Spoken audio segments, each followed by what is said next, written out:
Mesa de análisis en Tele 13 Noche. Saludamos a la abogada Constanza Schoenhout. ¿Cómo estás, Connie? Muy bien, Buenas noches, gracias Buenas por noches. acompañarnos. Abogada también, Idea País. Magdalena Vergara, bienvenidas ambas. Para Buenas hablar noches. del tema del día, evidentemente, que tiene que ver con las detenciones, las primeras detenciones en el caso Democracia Viva. De hecho, hasta ahora ya viajan a Antofagasta Andrade y Contreras. Y también la situación del ministro Montes. Tu primera mirada, Constanza, lo que pasó esta jornada con las primeras ya efectos concretos judiciales, ¿no?, que tienen que ver con estas detenciones. Sí, bueno, yo creo repetir un poco lo que se ha planteado transversalmente por los distintos sectores, al menos lo que podemos estar bastante en común, que es valorar el ejercicio que hoy día está haciendo la Fiscalía y está haciendo la Justicia.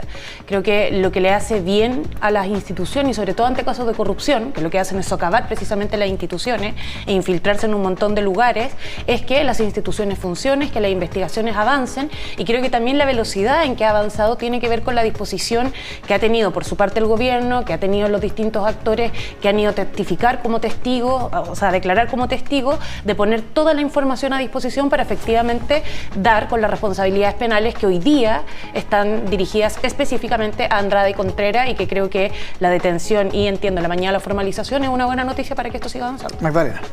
Sí, a ver, yo creo que durante todo el proceso hemos tenido información a goteo. Esto es una crisis que el gobierno lamentablemente no ha tenido la capacidad de manejar.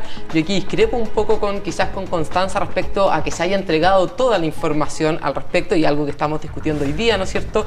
Estamos viendo que hubo una defensa corporativa también de algunos personeros, cosa de recordar lo ocurrido con Giorgio Jackson, con Miguel Crispi, hoy día también con Monte, siendo incapaces de hacerse cargo también incluso de la responsabilidad política, porque efectivamente aquí no podemos hablar todavía de que ellos estén implícitamente, pero sí hay una responsabilidad política. ¿Y qué es lo que vemos hoy día? Hoy día vemos que pareciera ser que el ministro Montes sí había tenido la información conforme a lo que testimonea, ¿no es cierto?, la ex subsecretaria, y luego de que Montes había jurado o había negado que había tenido información y estuviera con megáfono en mano, ¿no es cierto?, siendo aplaudido, apoyado por un grupo como si fuese una víctima. Tenemos que, al parecer, Catalina Pérez también está siendo investigada porque se le transfirieron 15 millones luego de haberse adjudicado Democracia Viva el contrato, que La Torre no entregó toda la información en Fiscalía porque hubiera información que se sabía y no la dispuso a la Fiscalía. Entonces, efectivamente, yo valoro muchísimo el trabajo que está haciendo Fiscalía, yo me alegro de todo lo que está ocurriendo, pero lamentablemente esto no puede seguir. Y a mí me parece que aquí tienen que asumirse las responsabilidades políticas necesarias. Es la mayor crisis del gobierno y no podemos seguir manteniendo la desconfianza, en el fondo, dentro de los ministerios, también como está ocurriendo hoy día. Constanza, la situación del ministro Montes, ¿hace más daño mantenerlo en el gabinete que sacarlo a esta altura? ¿Es sostenible que se mantenga en el gabinete? Mira, yo antes de eso creo que es importante no sumarse a todas las rápidas conclusiones que uno puede tener con lo que yo creo que sí ha sido goteo durante el día de hoy, que es la salida de estas informaciones que vienen de la carpeta investigativa, ¿no? Han tenido, si uno junta, hay 15, 20 noticias distintas con información parcelada. Y una investigación no se hace y no se pueden sacar conclusiones en base a información parcelada.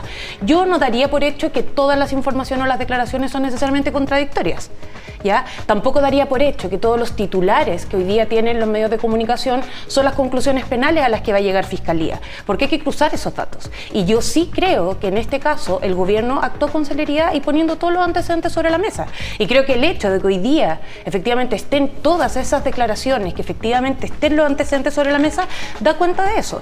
Entonces, tomaría esto con calma y con responsabilidad, porque acá, si a nosotros nos interesa abordar la corrupción como fenómeno que no solo ocurre en Chile, sino en Latinoamérica, que en Chile en general parecía tenerla más controlada, pero hoy día lo tenemos en los municipios, lo tenemos efectivamente ahora con el caso Convenio, los tenemos en los gobiernos regionales, caso Lencería, en los lagos, tenemos Torrealba, Barriga, Peñalosa, el caso de Algarrobo, Karen Rojo. O sea, esto no es un caso específico. Y si nos interesa abordar el tema de la corrupción, entonces tenemos que verlo con visión de Estado.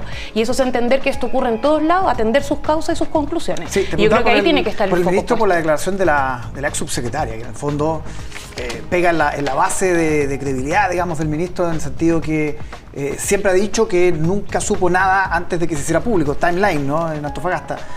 Y la subsecretaria hoy día lo contradice, y es por eso que hoy día ya los apoyos comienzan a tambalear. Sí, yo insisto, esto hay que ver la carpeta completa. lo que yo veo de la declaración que hace el ministro Montes es que él no tuvo antecedentes de irregularidades. Lo que leo de la declaración que hace la subsecretaria es que ella, cuando solicitó información respecto a este tema, dijeron que habían problemas que estaban subsanándose. Por tanto, efectivamente, ¿qué es lo que se supo? Lo que no se supo con anterioridad, no lo sé, y eso es algo que tiene que resolver Fiscalía. Por cierto que es algo que genera confusión, y todo lo que genera confusión tiene que resolverse lo más prontamente posible. ¿Cómo eso se resuelve? Eso es tarea del gobierno, y por cierto no nos corresponde a nosotros. El ministro Montes. Lo que pasa es que yo creo que aquí no tenemos que actuar con calma y responsabilidad, tenemos que actuar con urgencia, que es lo que tiene que pasar cuando estamos viviendo casos de corrupción. Pero esa urgencia lo está haciendo el Ministerio Público. A mí me parece que la calma, urgencia, perdona, Constanza, es que la urgencia la tienen las instituciones. Sí, pero tú pero y no yo, es si lo vamos a analizar cuando acá, Miguel Crispi se niega por 2 ocasiones a ser entrevistado por la Cámara de Diputados. Por Eso la no Cámara es de urgencia. Diputados, Okay. que es distinto. No es porque, urgencia cuando el sabes, senador Latorre no entrega la información necesaria. No es urgencia cuando han estado las propias autoridades entregando información por goteo, por ejemplo, respecto de quiénes son los familiares que tienen o no dentro del gobierno. Y esa información es por que eso no goteo. Es entonces, a mí lo que me pasa... un montón de información no, para pero intentar Constanza, lo que está haciendo una defensa corporativa de esta situación, a mí me parece que no. Entonces, a mí estoy poniendo todos los antecedentes sobre la mesa. No vamos a actuar aquí como jugando al empate. Yo creo que la corrupción tiene que verse siempre, independiente de quién sea, si es mi amigo, si es que no, si yo conozco un caso de corrupción, tengo que actuar frente a eso. Entonces no podemos estar diciendo, oye, ojo que esto es uno de muchos, porque también estamos viendo esto en la municipalidad de Algarrobo o en otras situaciones. Es que lo que yo Entonces, discrepo, lo que ha faltado es la responsabilidad política. Dame un punto. Es que yo en eso estoy en desacuerdo, porque la primera que dejó el cargo fue la subsecretaria, la encargada de servicio, y eso es hacer valer una responsabilidad política. La primera que dejó el cargo es la subsecretaria y no la autoridad máxima. El Ceremi también salió, que es la responsabilidad política. Pero porque efectivamente la corrupción no es como que tengan que entonces ahora renunciar todos, tienen que renunciar los que tienen efectivamente esa responsabilidad política. A mí me hubiera encantado verlos a ustedes en oposición en el momento, si es que durante el gobierno de Piñera hubiera ocurrido algo como esto. Porque si estamos diciendo que renuncien los Ceremi mientras nosotros nos salvamos el pellejo, a mí me parece muy Magdalena, grave. te estoy diciendo, la responsabilidad política fue a través de la subsecretaria de Vivienda que salió completamente. Y salió inmediatamente. 2, las personas que hoy día están detenidas fueron expulsadas de su partido político, no ahora que están detenidas, apenas se supieron los hechos. La comisión de transparencia que convocó el presidente se convocó a los días posteriores y se le dio 45 días para el informe, que ya está. Pero Constanza, ¿a ti te parece? Déjame terminar. El cambio al reglamento, al instructivo, que efectivamente permitía estas asignaciones directas, se puso término y se actualizó de forma inmediata con la Contraloría. ¿Cómo eso no es sentido de urgencia? A mí me parece que hay ciertos mínimos que obviamente tenían que ocurrir y que a mí no me parece como aplaudir, por ejemplo, que los partidos políticos hayan expulsado a militantes que hayan caído en este tipo de corrupción. Entonces, eso me parecen los mínimos de actuación, no algo como para decir hemos actuado bien, sino estos son los mínimos, ¿no es cierto? Y hoy día, frente a la situación en la que estamos, yo creo que incluso el ministro Montes pone en un grave aprieto al gobierno. De hecho, ¿por qué? Porque le dice al presidente Boric, bueno, usted dígame si tengo que salir o no, yo me pongo a su disposición. Pero perdón, es una persona que no tuvo las diligencias necesarias para poder hacerse responsable también. Necesito preguntarle esto antes que terminemos el panel. Constanza, hay mucha gente en el oficialismo que está diciendo es mejor que salga ahora porque incluso puede dañar la opción del en contra. ¿Qué piensas tú? Yo creo que no es correcto juntar lo que está pasando respecto al caso Convenios, que yo insisto, tienen que caer todas las responsabilidades penales y hoy día están dirigidas, hay gente detenida, van a llegar mañana y van a ser formalizados y vamos a saber efectivamente todos los que están involucrados. Yo creo que esto es un tema aparte del plebiscito.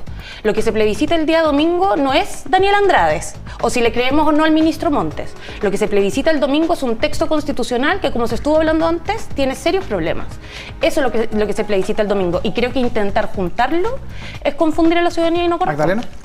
Yo estoy de acuerdo con que lo que se plebiscita es el texto. Ahora es inevitable, obviamente, en el contexto político en el cual estemos, que la ciudadanía tome una opción teniendo en consideración estos hechos también. ¿Puede mover a los indecisos, por ejemplo? Yo creo que puede mover a los indecisos, sin duda, si al final es parte de los escenarios políticos que se están viviendo y las razones por las cuales la ciudadanía también asume una u otra posición, más allá de que efectivamente yo estoy contigo, lo que se plebiscita es el texto, pero lo cierto es que por supuesto que influye obviamente en el voto de la ciudadanía. El texto y su contexto. El texto y su contexto. Magdalena Constanza, muchísimas gracias por acompañarnos como todos los miércoles. Hacemos una pausa y más.